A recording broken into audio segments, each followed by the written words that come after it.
സംശുദ്ധമായ ജീവിതത്തിൽ നിന്ന് അകന്നുപോയി എന്നുള്ള ഉദാഹരണമാണ് പാപങ്ങൾ ധാരാളം ചെയ്യുക എന്നുള്ളത്. പാപങ്ങൾ ചെയ്യാം. പാപം എന്താണെന്ന് ചോദിച്ചാൽ നിങ്ങൾ എന്താ പറയാ? തെറ്റ് അല്ലേ? തെറ്റെന്താ? പാപം അല്ലേ? അങ്ങനല്ലേ പറയാ? എന്നാൽ റസൂലുള്ളാഹിയോട് ഒരാൾ വന്ന് ചോദിച്ചു, നബി എനിക്കൊരു ഡൗട്ട് ഉണ്ട്, എന്താണ് നബിയെ തെറ്റ്? പാപം എന്ന് പറഞ്ഞാൽ എന്താ? അള്ളാഹുവിന്റെ റസൂൽ ഒരു മനസ്സിനെ കുറിച്ച് പഠിക്കുന്ന അല്ലെ, അല്ലെങ്കിൽ മാനസിക ഡോക്ടറോ അല്ലെങ്കിൽ അതിനെ കുറിച്ച് പഠിക്കുന്ന സ്പെഷ്യലിസ്റ്റോ ഒന്നല്ല. അള്ളാഹുവിന്റെ റസൂൽ പറഞ്ഞത് പാപം എന്ന് പറഞ്ഞാൽ മാ ഹാക ഫീ സുദരിക്, മോനെ നിന്റെ ഹൃദയത്തിൽ ഉണ്ടാക്കുന്ന ചൊറിച്ചിലാണത്. ഒരു കാര്യം ചെയ്തിട്ട് മനസ്സിന്റെ ഉള്ളിൽ അസ്വസ്ഥത അനുഭവിക്കുക.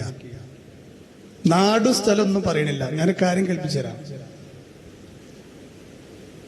ഒരു സ്ഥലത്ത് ഒരു യുവാവ് അദ്ദേഹത്തിന്റെ ലാപ്ടോപ്പിൽ മോശപ്പെട്ട വീഡിയോ കണ്ടുകൊണ്ടിരിക്കുകയാണ്. വളരെ മോശപ്പെട്ടൊരു വീഡിയോ. അത് കണ്ടുകൊണ്ടിരിക്കുകയാണ്. ചെറിയൊരു നെഞ്ചുവേദന വന്നത്.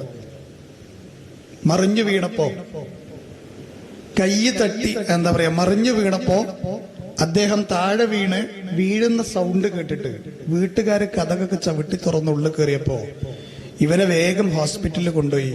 അവൻ 1.5 ദിവസം ICUവിലായിരുന്നു. ജീവിതത്തിന്റെയും മരണത്തിന്റെയും ഇടക്കായിരുന്നു.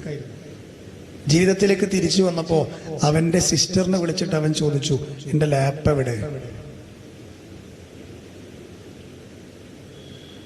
അൽഹംദുലില്ലാ ജീവൻ തിരിച്ചിട്ടിയല്ലോ എന്നല്ല പറഞ്ഞത്, എന്റെ ലാപ്പ് എവിടെ?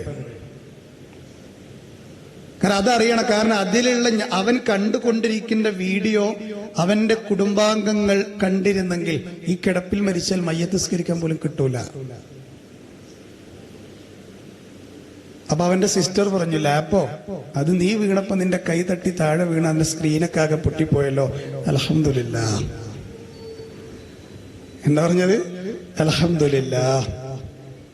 ജീവൻ തിരിച്ചു കിട്ടിയിട്ട് അൽഹംദുലില്ലാ പറഞ്ഞില്ല. എന്തിനാ അൽഹംദുലില്ലാ പറഞ്ഞത്? ഞാൻ കണ്ടത് കുടുംബം കണ്ടില്ലല്ലോ, പക്ഷെ അള്ളാഹ് കണ്ടില്ലേ?